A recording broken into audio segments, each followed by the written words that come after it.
If you've been to the Christmas market, you've probably seen these gigantic Yorkshire pudding with a Christmas dinner inside of them. And today we're going to make it at home and it's even better.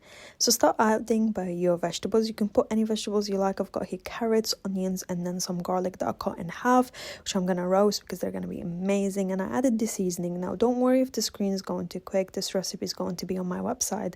And I added some anchovies oil. Trust me, it added an extra nice salty flavor and a bit of anchovies scattered around.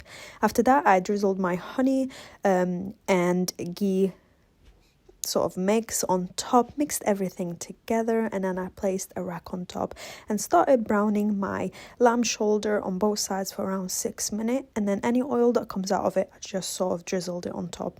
Now score your lamb and then add the rosemaries inside. Now you need to add the rosemaries on both sides. Once you've done that, turn it around and then do the same thing. And then once you've done that, start adding more anchovies inside. Now, don't worry, these anchovies will completely melt and you won't be able to see them anymore if you're not a big fan of the flavor.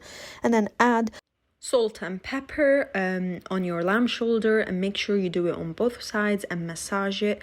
And then after that, add your chicken stock and cover your lamb in foil and cook it on 160 for an hour and a half. And after that, remove the foil and cook it on 140 for another an hour and a half until your meat is tender.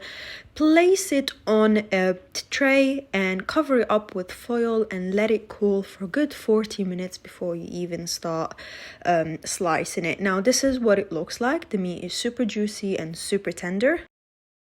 Place it on top of your massive Yorkshire pudding. Now this recipe for my Yorkshire pudding will be posted on my website and shared throughout the Christmas period. Add your green peas followed by your roasted potatoes. Now this recipe of the roasted potatoes is already on my website, feel free to check it out. And those carrots, the caramelized onion, and look how good and pureed and creamy that garlic looks after we roasted it. Place it on top followed by your gravy and enjoy.